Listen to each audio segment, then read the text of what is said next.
Ia terkejut saat melihat kedua mata Nurul yang berubah menjadi hitam semua. Tidak salah lagi kalau Nurul ini kesurupan setan.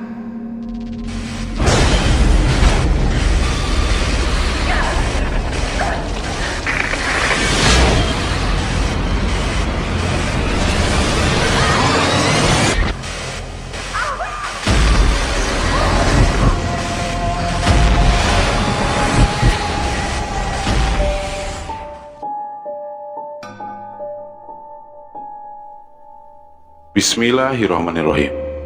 Halo, Assalamualaikum warahmatullahi wabarakatuh. Salam santun dan salam sejahtera. Jumpa lagi di channel Sigit Nurwanto. Di episode kali ini, channel Sigit Nurwanto akan bercerita tentang kisah horor, yaitu kisah teror lelembut Gunung Karang. Kisah ini adalah karya dari Mbah Ngesot, yang pastinya pasti seru banget kisahnya. Oke, mari kita langsung ke cerita. Seperti biasa, setelah berjamaah asar, para santri pondok pesantren Al-Barokah berbondong-bondong pergi ke surau untuk ngaji kitab kuning. Kiai Muntako, dia adalah pimpinan pondok pesantren, menabuh kentungan sebanyak 3 kali, pertanda kalau pengajian segera dimulai. Dia lalu berjalan dengan santai menuju surau sambil memegang kitab kuning. Di dalam surau itu tampak santri putra dan putri sudah berkumpul. Assalamualaikum warahmatullahi wabarakatuh, kata Kiai Muntako. Semua santri itu menjawabnya dengan serentak. Kiai Muntako langsung membuka kitab kuningnya dan menerangkan bait demi bait makna kitab itu. Para santri sibuk mencatat apa yang dijelaskan gurunya. Di tengah-tengah pengajian, tiba-tiba Nurul bertingkah aneh. Dia tak mencatat perkataan gurunya, melainkan diam saja sambil tertunduk. Pulpen yang digenggam dengan sangat keras olehnya sampai patah. "Nurul, kamu kenapa?" tanya salah satu temannya. Nurul yang saat itu berkerudung hitam tidak menjawab apapun. Dia tetap tertunduk. Air liur tiba-tiba menetes dari mulutnya. "Abi, lihat Nurul," kata salah satu satriwati. Ia terkejut saat melihat kedua mata Nurul yang berubah menjadi hitam semua. Tidak salah lagi kalau Nurul ini kesurupan setan. Saat itu juga Nurul berdiri. Wajahnya dipenuhi urat yang menonjol berwarna hijau. Astagfirullahaladzim. Kiai Muntako mengelus dadanya. Kiai muda itu pun bergumam membaca ayat suci Al-Quran. Qul a'udzu birabbin nas, malikin nas, ilahin. Belum sempat dia menyelesaikan bacaannya, jin jahat yang ada di dalam tubuh Nurul berteriak, lalu mendekat ke arah Kiai Muntako. Min syari waswasil khannas allazi yuwaswisu bisudurin nas minal jinnati wan nas. Nurul malah melanjutkan bacaan gurunya itu dengan suara besar dan menggema. Dia lalu tertawa terbahak-bahak. Santri berhamburan keluar surau. Mereka semua ketakutan kecuali Faisal. Dia adalah kakaknya Nurul. Dengan napas yang terengah-engah, Faisal mendekati adiknya. "Dek," kata Faisal, intonasi suaranya sangat ketakutan. "Faisal, keluar dari surau ini," pinta Kiai Muntako. Tapi Faisal tak mau meninggalkan adiknya dalam kondisi seperti itu. Dek, sadar, Dek, teriak Faisal. Nurul membalikan badannya, lalu menatap Faisal dengan tatapan tajam. Dengan sekejap mata, Nurul mencekik leher kakaknya. Ia pun mengangkat tubuh Faisal. Seketika, peci Faisal jatuh. Kedua tangannya menggapai-gapai. Dia kesulitan bernapas. Buru-buru, Kiai Muntako menyeruduk tubuh Nurul. Mereka pun terpental. Faisal mengaduh kesakitan saat kepalanya membentur tembok. Sedangkan Nurul masih mengamuk. Kiai Muntako segera membacakan kalimat-kalimat ruqyah di telinga Nurul, membuat wanita itu berteriak seperti kesakitan. Matanya melotot. Sesekali dia mencaci Kiai Muntako. Tak lama berselang, tubuh Nurul melunak. Kedua matanya perlahan terpejam. Dia pun tak sadarkan diri. Kiai Muntako menyuruh Faisal untuk mengambil air. Buru-buru, Faisal pergi ke dapur dan kembali dengan membawa segelas air putih. Air itu dibacakan doa-doa, lalu diusapkan ke wajah Nurul yang tampak pucat. Nurul pun dibawa ke asramanya. Sudah 2 tahun belakangan ini, Nurul sering sekali kesurupan. Ada jin jahat yang menempel di tubuhnya. Dia sudah beberapa kali diruqyah, tapi tak kunjung sembuh. Dalam sebulan, Nurul bisa kesurupan 2-4 kali. Penyakit kesurupan itu disebabkan oleh kakeknya Nurul. Dulu, kakeknya Nurul mempunyai ilmu hitam dan memelihara banyak jin jahat.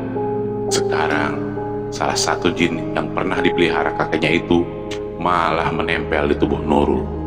Padahal Nurul ini masih muda, umurnya baru 18 tahun, sedangkan kakaknya si Faisal baru berumur 24 tahun. Mereka berdua sudah 3 tahun nyantri di pondok pesantren Al-Barokah. Selama 2 tahun belakangan ini, Faisal selalu mencari cara untuk menyembuhkan penyakit adiknya. Namun, tetap saja tidak berhasil. Adiknya masih sering kesurupan. Malam itu, Nurul masih tak sadarkan diri di dalam asramanya. Dari tadi sore, Nurul dirawat oleh sahabatnya, yaitu si Ririn. Ya, memang hanya dia, santriwati, yang berani mendekati Nurul.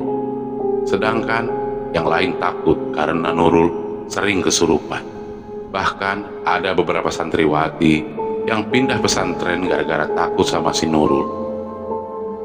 Tengah malam saat semua orang di pesantren itu tidur, Nurul tiba-tiba bangun.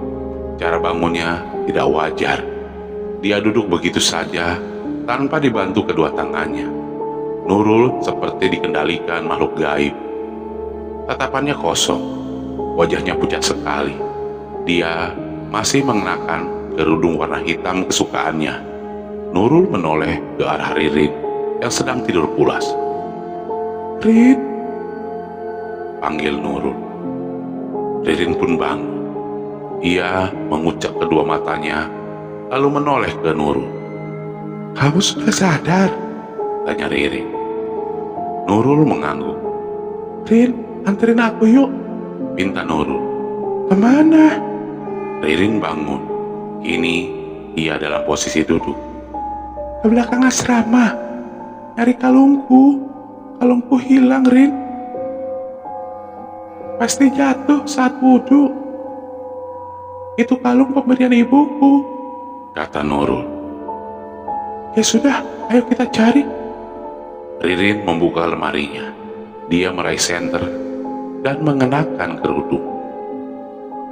Setibanya di belakang asrama, Nurul malah mematung. Dia tak mencari kalungnya yang hilang. "Nurul," sapa Ririn. Dengan ragu-ragu, dia mulai curiga kalau temannya itu kerasukan lagi. Nurul pun balik badan.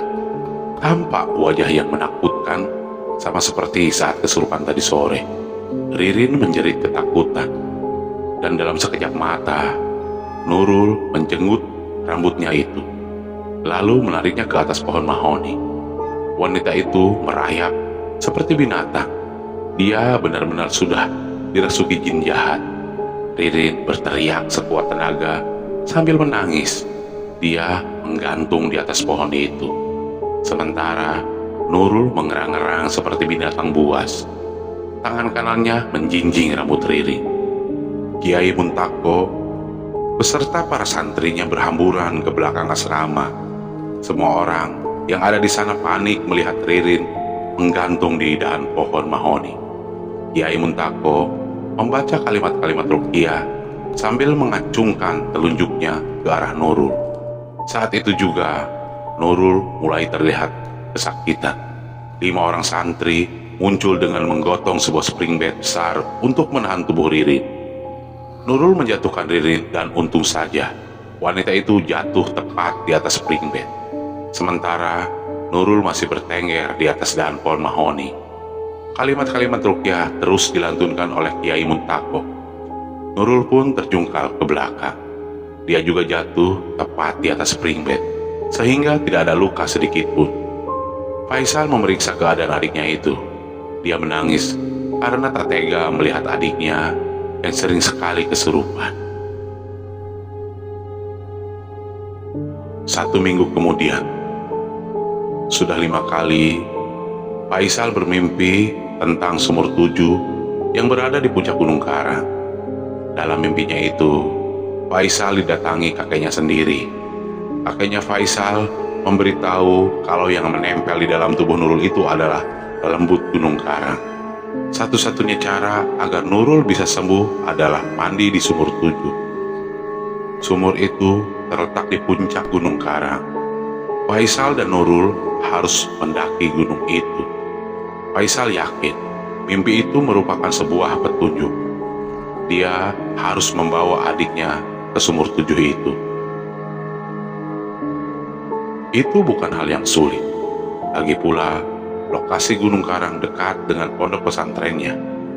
Faisal bahkan bisa melihat gunung itu dari balik jendela asramanya. Yang membuat Faisal bingung adalah soal perizinan. Kiai Muntako pasti tidak akan mengizinkan Faisal mendaki gunung itu, apalagi dengan membawa Nurul. Jadi, tidak ada pilihan lain. Dia harus membawa adiknya kabur dari pondok. Faisal memang belum pernah mendaki Gunung Karang, tapi dia pernah membaca di internet kalau medan pendakian di sana tidak terlalu ekstrim. Faisal yakin bisa membawa adiknya dengan selamat. Faisal sudah merencanakan dengan matang skema kabur dari pondok. Saat para santri sedang berjamaah maghrib, Faisal mengendap-endap ke asrama adiknya. Kemarin Faisal sudah memberitahu Nurul agar tidak ikut jamaah maghrib. Nurul keluar dari kamarnya melalui jendela. Dia membawa tas gendong warna hitam. Begitupun Faisal. Dia juga membawa tas yang di dalamnya berisi pakaian dan beberapa bungkus mie instan. Mereka tidak membawa tenda karena tidak punya. Faisal hanya berharap di tengah pendakiannya nanti bisa menemukan saung untuk berteduh. Mereka berdua berhasil kabur dari pesantren. Sebenarnya Faisal tidak tahu jalur pendakian Gunung Karang. Dia cuma modal nekat. Di pertigaan, Faisal memberhentikan 2 pengendara motor yang sedang melintas. Ia minta diantarkan ke kaki Gunung Karang. Mau masuk jalur mana? Aduh engang, tanya lelaki gendut yang mengendari motor bebek. Iya, jalur mana saja, yang penting bisa sampai ke puncak, jawab Faisal. Nada bicaranya terburu-buru. Sesekali dia menoleh ke belakang untuk memastikan kalau tidak ada santri yang mengikutinya. Ya sudah, kita antar ke Kadu Engang saja, kata lelaki yang satu lagi. Dia berbadan kurus. Bayarannya berapa dulu? Tanya lelaki berbadan gendut. 100.000 cukup? Tanya Faisal. Ya sudah, ambil saja. Lelaki berbadan kurus menyetujuinya. Mereka pun berangkat ke kampung Kadu Engang. Kadu Engang ini memang menjadi jalur favorit bagi para pendaki Gunung Karang. Tak sampai 30 menit, mereka akhirnya tiba di kampung Kadu Engang. Hari sudah gelap. Faisal dan Nurul berdiri di pinggir jalan. Kita sebenarnya mau kemana, Bang? Tanya Nurul. Abang mau obatin kamu ke puncak Gunung Karang, Dek. Nanti adek mandi di sumur 7 biar lemut di tubuh adek hilang, jawab Faisal. Abang tahu jalan ke puncak? Tanya Nurul lagi. Kita tanya-tanya aja ke orang kampung sini, Dek. Ayo. Faisal menuntun lengan adiknya. Sebelum mereka masuk ke perkampungan, dari semak-semak muncul seorang anak lelaki yang umurnya kisaran 15 tahun. Dia menuntun seekor kambing. Anak laki-laki itu tersenyum saat melihat Faisal dan Nurul.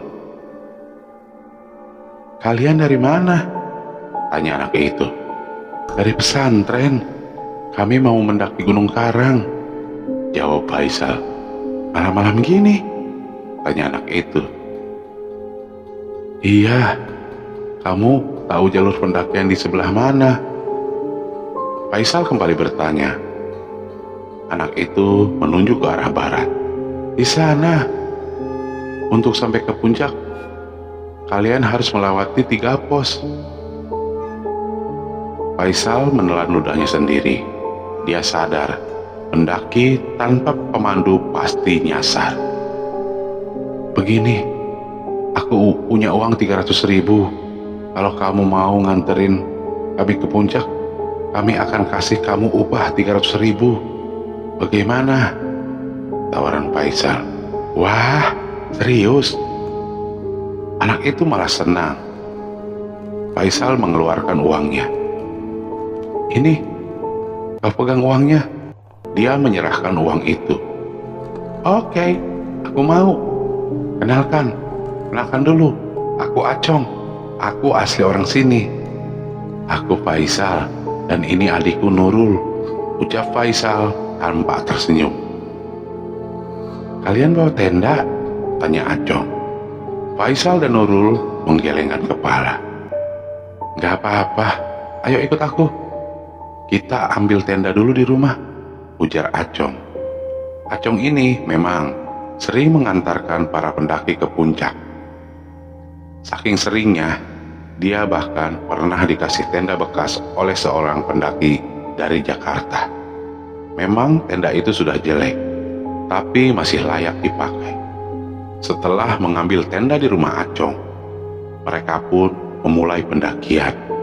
Acong membawa senter yang lumayan besar, sehingga cukup untuk menerangi jalan. Medan yang mereka tempuh mulai menanjak. Acong jalan di barisan depan, Nurul kedua, sementara Faisal di baris paling belakang. Dari kejauhan, terdengar suara dengkuran babi membuat Nurul ketakutan.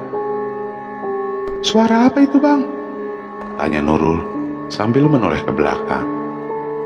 Tenang saja, itu hanya suara babi, yang jawab malah Acong. Faisal menoleh jam tangannya. Dia lalu menyuruh Acong untuk berhenti. Sudah waktunya sholat Isya, kita berhenti dulu di sini, ujar Faisal. Faisal lalu mengeluarkan 2 botol air dari dalam ranselnya. Ia serahkan 1 botol pada Nurul. Mereka berdua berwudu. Air di botol itu masih ada sisa. Faisal menyerahkannya pada Acong. Mau wudu? Tanya Faisal. Enggak, kalian saja. Aku tak pernah sholat, jawab Acong. Faisal kembali menutup botolnya. Kau tahu arah barat ke sebelah mana? Tanya Faisal ke Acong. Acong pun menunjuk ke sebuah arah. Saking seringnya ke puncak Gunung Karang, Acong sampai hafal di sebelah mana matahari terbit dan tenggelam. Tak lama kemudian, Faisal dan Nurul menggelar sajadahnya. Mereka berdua salat berjamaah, sementara Acong hanya berdiri di samping mereka. Sesekali, ia menyorotkan cahaya senter ke belakang untuk memastikan kalau tidak ada babi hutan yang mendekat. Saat Acong menoleh ke Faisal yang sedang sujud, tampak Nurul berdiri di belakang Faisal. Dia tidak mengikuti gerakan imam. Nurul malah menghadap pada Acong sambil tersenyum dingin. Tatap matanya kosong dan terkesan menakutkan. Jelas saja Acong kaget dan membuat senter yang digenggamnya jatuh seketika. Buru-buru Acong mengambil kembali senter itu, dan saat dia menoleh lagi ke arah Nurul, kini wanita itu sedang dalam posisi sujud. Aneh sekali. Padahal jelas-jelas tadi Acong melihatnya berdiri dengan wajah yang mengerikan. Tak lama kemudian, mereka berdua menyelesaikan sholatnya. Faisal dan Nurul memasukkan kembali peralatan salatnya ke dalam ransel. "Tadi, apaan yang jatuh?" tanya Faisal. "Oh, senterku, gagangnya licin banget, Kak," kata Acong berbohong. Dengan wajah gugup, sesekali dia melirik Nurul. Perjalanan dilanjutkan kembali. Cuaca semakin dingin. Faisal menyuruh adiknya untuk mengenakan jaket. Acong sepertinya sudah biasa dengan cuaca seperti ini. Walaupun hanya mengenakan kaos, Acong sama sekali tidak kedinginan. Di tengah-tengah perjalanan, Acong mendengar seorang wanita yang berbisik di belakangnya. "Acong!" desis wanita itu. Sontak saja, Acong berhenti lalu menoleh ke Nurul. "Iya," tanya Acong. "Kenapa ya?" Nurul malah balik nanya.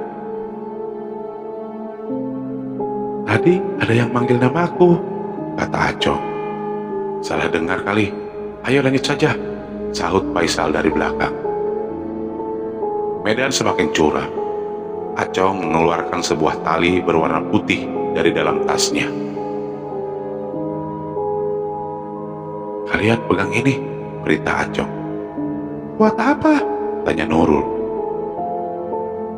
"Biar nggak ada yang hilang. Kita semakin masuk ke wilayah hutan lebat," jawab Acong. Mereka bertiga saling memegang tali.